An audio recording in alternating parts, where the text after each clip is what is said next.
गोजोन फुंबिलि times of Bodoland नायगिरि नोंथांमोनसे मोनसे गोदान भिडिअ लाना फैबावबाय आसा खालामो नोंथांमोना बे भिडिअखौ जोबजासिम नायलांगोन होनना स' दिनैनि बयनिख्रुइ गिबिसिन खौराङाव दं जोंहा डिब्रुगड़ इउनिभारसिटिनि सासे फरेनार स्टुडेन्टआ कभिड-19 जों गाग्लोबजादों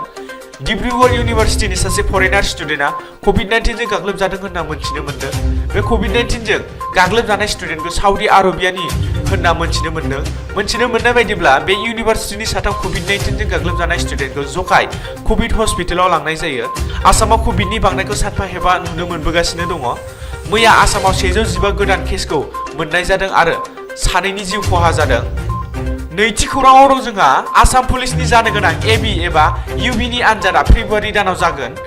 आसाम पुलिसनि जानो गोनां एबि एबा इउबिनि लिरनाय आनजादखौ आसाम पुलिस बिफाननि गाहाय भास्कर ज्योति महन्त बिथाङा फैगौ फेब्रुवारि दानाव जागोन होननानै फोसावना होबाय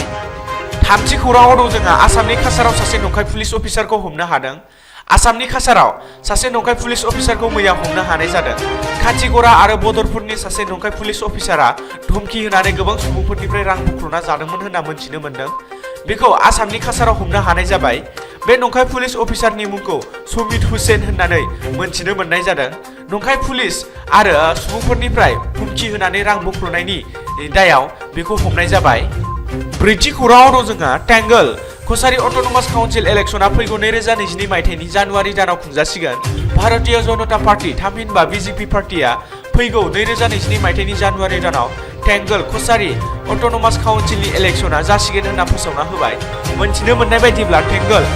कछारी अट'नमास काउन्सिलाव गासै गं 7 कन्स्टिट्युएन्सिफोर दं जानो गोनां टिकेएससिनि बिसायख'थिया फैगौ जानुवारिनि 20 अक्ट'आव जासिगोन आरो भटनि साननाय हाबाफारिया 24 जानुवारियाव जागोन होनना मोनथिनो मोननाय जादों बे बाथ्राखौ बिजेपिनि प्रेसिडेन्ट भबेश कलिताया मैया फोसावना होदों बाथि खौराङाव दं जोंहा दरं जिल्लायाव अर खामनानै गंब्रै न'आ सेवहांगार जादों दरं जिल्लानि दलगावआव थानाय हरैमारि जायगायाव अर खामनानै सेवहांगार जादों बे अर खामनायाव गासै गंब्रै न'आ सेवहांगार जादों होनना मोनथिनो मोननाय बायदिब्ला 9 लाख रांनि धोन सम्पथिफोरा सिलिंखार जादों होनना मोनथिनो मोनदों बे अर खामनायखौ कारेन्टआ सर्ट जानानै खामदों होनना सन्देह खालामनाय जादों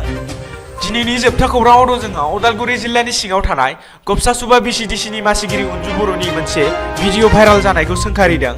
उदालगुरि जिल्लानि सिङाव थानाय बेरगाव जौगाखां खोन्दोनि बेन्दोंनि गबसासुबा बिसिडिसिनि मासिगिरिनि हेंथायै इउपिपिएल दोलोनिनो मोनसे हान्जाया खैसार खालामनानै आगुनि मोनसे भिडिअखौ लानानै भाइराल खालामनाय जाथायाव मासिगिरि अनजु बर'आ मैया मोनसे खौरां मेलनि गेजेरजों गावखौ रायजो राजाफोरनि सिगाङाव मुगैथाव खालामनो थाखायनो बिदि नेहाथ खामानिखौ बिसिडिसिनि मासिगिरि जानो हास्थायनाय हान्जाया बेखौ भाइराल खालामदों होनना रोखायै फोरमायो बेराफारसे मासिगिरिनि फिसाय अजित बर'आबो बेबायदि नखरनि खोथाखौ लानानै राजखान्थि गेलेनाय खैसार खालामगिरिफोरखौ गोख्रों रावजों सोंखारियो आरो बेफोरबायदिनि मुगैथाव जाथायनिफ्राय जानगाराव थानांगौ होननानै खावलायदों उननि समफोरावबो जुदि बेबायदि खालामबाय थायोब्ला आयेननि हेफाजाब लानाय जागोन होनना रोखायै बुंबावो दिनैनि गोथार फुंबिलिनि खौरां फोसावनाया एसेनोसै गोजोन्थों